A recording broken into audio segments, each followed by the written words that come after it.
Là, nous sommes actuellement dans un laboratoire d'expérimentation sur les feux de végétation. Le principe, en fait, l'idée de créer ce laboratoire est venue parce que lorsqu'on étudie un phénomène, quel qu'il soit, nous les feux, on fait souvent des modèles pour essayer de prédire le comportement du feu, par exemple. Et il faut comparer la modélisation, on va dire, les calculs que l'on fait, à des résultats, soit des résultats de la réalité, comme les feux de terrain, soit des résultats expérimentaux que l'on a en feu de laboratoire. Si on ne fait pas ça, on peut difficilement dire que le modèle que l'on a créé en fait, est valable. Alors pour les feux de terrain, il y a certains paramètres qu'on arrive à mesurer, et puis il y en a d'autres qu'il est impossible de mesurer. Donc on peut très bien mesurer une vitesse de propagation, la forme d'un front, la surface du feu, la végétation qui a brûlé, mais les grandeurs physiques du feu, par exemple sa puissance, la température en certains endroits, les fumées, ce sont des grandeurs qui sont difficilement atteignables en terrain pour les feux réels et même pour les brûlages expérimentaux, parce qu'en fait ce n'est pas répétitif. Donc on a du mal à refaire 2 fois la même chose en terrain à cause du vent, de la pente, de la végétation. Donc on se met sur des expériences de labo ici où on maîtrise toutes ces conditions. Donc on maîtrise la végétation que l'on met. On a vu tout à l'heure une charge de 600 grammes par mètre carré qui est représentative des litières de pin maritime. On maîtrise la pente que l'on fixe avec le banc.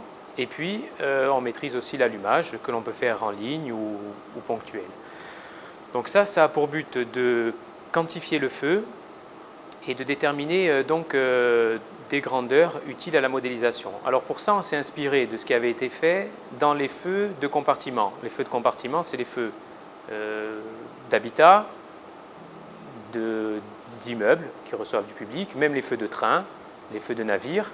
Et tout le matériel qui est ici, c'est du matériel qui est normalisé pour caractériser les matériaux que l'on a dans les habitations et les lieux recevant du public. Et donc l'idée, c'est d'utiliser toute cette technique, on va dire, pour les feux de végétation. Donc en gros, on applique une technologie d'étude des feux basée sur les feux de compartiment aux feux de végétation. Donc là, on vient de voir un cône calorimètre.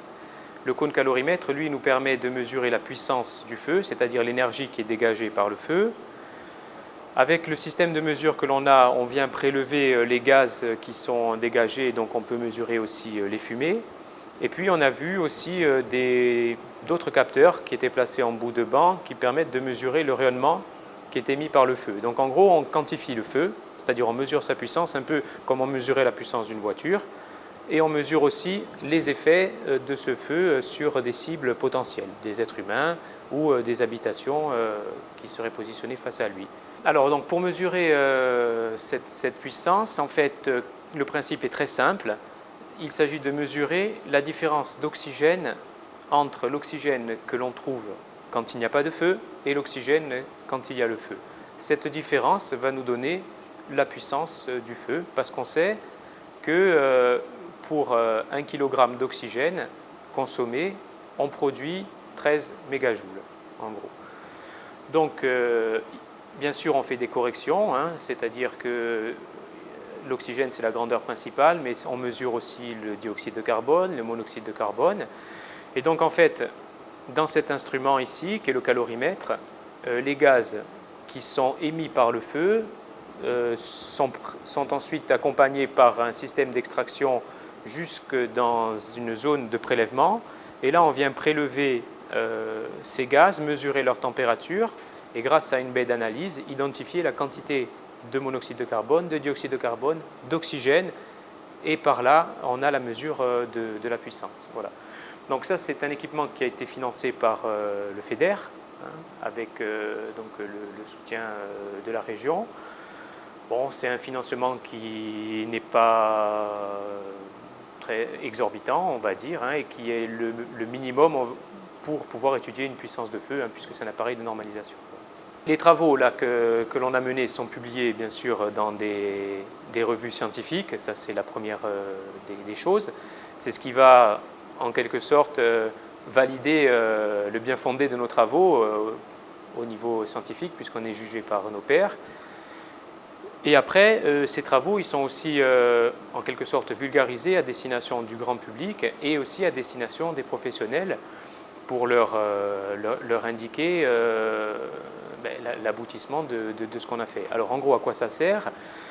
Ça permet, souvent sur le terrain, on mesure des puissances par des formules approchées. Avec un instrument comme le calorimètre, on mesure des puissances de manière très fine, avec des formules fondamentales qui sont, je dirais, validées d'un point de vue théorique. Et cet instrument, il nous permet de dire si les formules empiriques qui sont utilisées sur le terrain sont valables ou non. Donc là, par exemple, avec cet instrument, on a montré qu'une formule qui est classiquement utilisée, elle mérite d'être un tout petit peu modifiée pour arriver à avoir une mesure de la puissance. Donc on a déjà fourni un résultat, en gros, qui nous donne une application de ces travaux sur le terrain pour mesurer la puissance des feux.